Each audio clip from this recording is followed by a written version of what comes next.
Well, the last time we did a data dump on people, our audience literally felt it. Like their brains begin to swell because we put so much data in their minds. Funny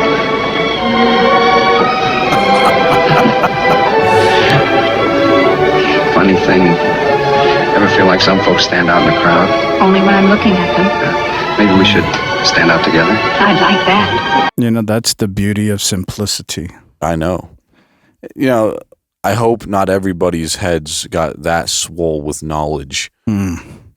Well, I will say this week, we're going to take a step back from the knowledge of college, and we're going to enjoy our reality. Because, when you can't really see the matrix unless somebody points it out. Sometimes you see the woman in the red dress, but most of the time you're just eating your steak and living your life. But this week we're going to be reminded, I'm sure, of the la la land that we live in. But I'm just going to preface that next week, starting off the month of February, and I'm not making any connotations. Shout out to Cupid. Of course not. Stupid Cupid. We're going to be bringing the final chapter to this program series.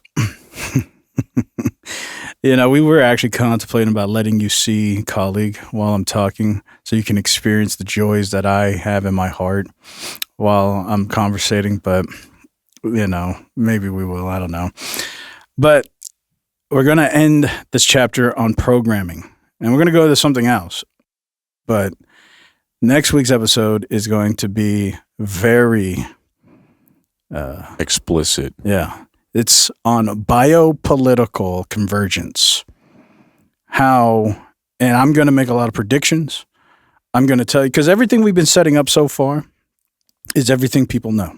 What they've been doing, how they mess with your mind, how they mess with your life, your physical life.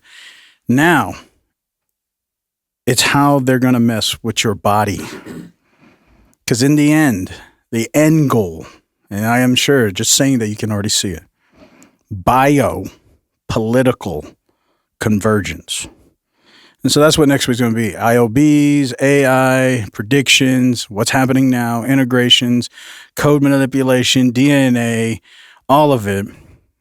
I'm going to talk about what's going on now, what's going to happen in the next 10 years, what's going to happen in the next 50 years. And I'm going to give as much data as I can. I'm going to drop everything I can on it. So then you can have this to go back anytime you want and watch it. So you'll know these are the things they've been preparing. These are the things that are going to happen. And then if you want to make a wise decision not to participate, at least you'll have some data. But that's going to be next week. No, that's when... did you know that Lil Jon also knows he has the beat that will make your booty go clap? No, is he already converged the bio fear? He's already converted. I like that. I saw him in like I thought he was actually dead, but the king, you can't kill Crunk. But he was at some kind of Thanksgiving parade or something. It's like, okay, we're out here trying to get Crunk. Well, we got this Thanksgiving turkey. What? I was like, wow, the king of Crunk is still alive. He's still turned. Yeah, he's still kicking it. But still rolling. It's that time of year again. It's the holiday season, everybody. Live from New York. It's your boy Lil Jon. Happy Thanksgiving, everybody. Come on. Come on.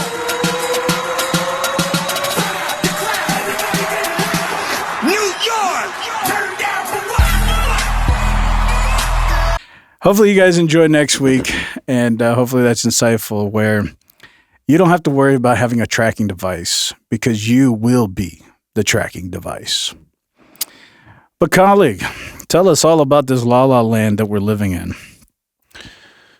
I've never been to La La Land before. I've also never been to a rodeo. And it's really unfortunate. I'm always embarrassed when I'm talking to friends, and they're always like, I always want to say, like, this ain't my first rodeo. But in actuality, it is. It would actually be my first rodeo if I ever went. So I wouldn't be able to say that it's not. Is it like the rodeo burger from Probably. Burger King? And probably. I don't know. I want my first rodeo to be planned, and I want it to be special. Like, I don't want it to be something like, you just do, off the cuff. I want it to be a magical experience for my first time, of course. You want to ride that pony? Well, I want to watch the pony being ridden. Oh. And that's just me. I know people are going to hate me, like, oh, yeah, you need to go to a rodeo. You need to do it now. Like, they're always trying to push me into almost like wedlock. They're trying to yank your socks off. Yeah. And I'm just, I'm not happy. Maybe that's why they're called Yankees. Probably. Yeah. And honestly, that's probably true. I'm sure Google would attest to that. Yeah. They're not Yankers. They're Yankees. Yeah. That's how they got their name. That's good. Yeah. Oh, you got Napoleon over here. It's like No, for some reason, my rib cage is... this is protruding from last week. Yeah, last week, I felt like that guy, that Swomboli guy or whatever his name was, where he was eating and he kept like slamming into the table. Oh, yeah. Like, God bless. You feel me? Mm-hmm. Yeah, I feel him. I felt him last week too. But anyway, just going back to the rodeo. Yes. I like a good stromboli. Yeah. And a cannoli. Yeah. I was informed this last week that there is something called exploding trees. Apparently that's a thing. I just saw a TikTok where someone said Like that the his snowstorm nose. that's hitting America is going to be so cold that there's a risk of trees fucking exploding. And somebody actually caught videos from it too, apparently. And what's crazy is, why haven't we never seen this before or heard of this before until our modern era? They're saying it's because it's colder now than it ever has been in the history of the world. I thought it was Right. hotter than ever. Than Yeah, I the history of the know. world. That's why they call it global change now. It's not global warming or climate warming or It's whatever. not El Gorito or El Nacho or whatever. El Gestapo. Yeah. La Nene. La Nina and La Nina. Yeah, the girl and the boy. Yeah. No, I think they're saying this is supposed to be the boy winter, as we mentioned before. It out here. Solid trunk. Hey. Oh, that feels. Whoa! Ah! Whoa, that's bad. We're going off. Move! Come on! Chain reaction. Keep running. Yeah. Now I want to tell everybody too. This is AI. This isn't real. Okay. Yeah. This thank is you. AI. Thank you for that clarification. That actually reminded me. I don't know if you actually watched the 9/11 attacks. Like, you actually saw these. Of course, it was. It wasn't government. It was accidental. Of course. But to the accidental function, you saw successional explosions, like boom, boom, boom, boom, boom, boom, boom, boom, boom, boom, and then Building 7 falls down.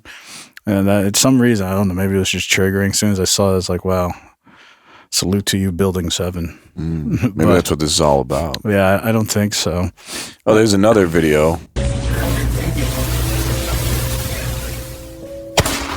Hey, this one's real. What was that? That was the truth. Wow. It literally cracked. That's like a perfect baseball bat.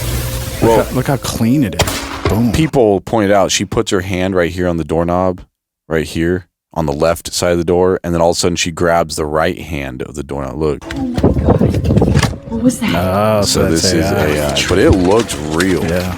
It literally I've cracked. seen these though, like these past weeks that you showed this. And I heard, I don't know, I guess you can clarify, colleague, but I heard it's because it got so cold in the sap and the water in the trees, it froze so fast that it caused these quasi-explosions. Yeah, CNN is here to explain to us the science. Well, thank you. They've got the science. What are exploding trees? The winter phenomenon may not be what you think. So here's a lady taking pictures of trees, and they have John Sealer strolling across Virginia. That's good. While heavy snow, ice, and bitter cold can absolutely wreak havoc on trees, Sailor said there's one important thing to clear up. They're not actually exploding. At least not in the way the phrase suggests. What some people call tree explosions, scientists call frost cracks, Sailor said. So Sounds like he's selling us something. yeah, some of that frost crack. Yeah, I like that. And some magnesium. Yeah, so here is some examples, I guess, which this looks like those AI videos. Mm-hmm. Like where the tree splits. That's not just a crack. That probably caused some kind of ruckus in the area. Yeah, this image shows scars on a sweet cherry tree caused by repeated frost cracks throughout its life. John Sealer. Such cracks happen when trees don't have time to adjust to the cold. Yeah, so I don't know if the trees are just shrinking or in the cold, as things tend to do. It's more like the sound of a gunshot. Yeah. A really loud crack, Sailor said. You know when sometimes you're in a hurry, get cold Coke, and you put it in the freezer, and you forget about it, and the can splits open? That is what's happening to the tray. Yeah. They're just having really bad shower sex. Yeah, it's going to be loud. It's going to be dangerous. What doesn't go flying through the area, he said. And I did see a video where this woman, it was really filming it. And it was real. But yeah, that's what they were showing. It was cracking, making these really loud noises. But then, yeah, you'd see some of the older ones were falling. The branches would fall. But that's just because they were old. But yeah, I didn't see anything like 9/11 over there where it's really like grenade drops. But that's what I saw. But yeah, I guess at this point at our convergence, we don't know if it's real or not. Because yeah, I actually thought that second video you showed was real until you pointed out that she grabbed the wrong handle. Well, that's a testament to how the fact that AI is getting that good too. Because I thought it was real too, and I was looking at the comments, and people do as they pointed it out that she grabbed the door handle on one end of the door, and all of a sudden she grabbed the door handle on the other side of the door, and then opened it up. But yeah, it looks real. You have to really be paying attention. Yeah, and I look at these things all the time, and I really believe that one was real. So, what's interesting to think about that is, these internet investigators, these internet detectives, that's a whole nother testament to the thought. It's like you think you can get away with anything. Man, just put a video. It's like you don't need detectives anymore. Just put a video online and say, all right, internet, here you go. Tell us what happened. I think that convergence of the collective, because they just want to say, I can find the secret. I think that's probably more effective than having like Columbo out there trying to be an investigator. Just throw a video online, says, tell us the truth. They're going to find it.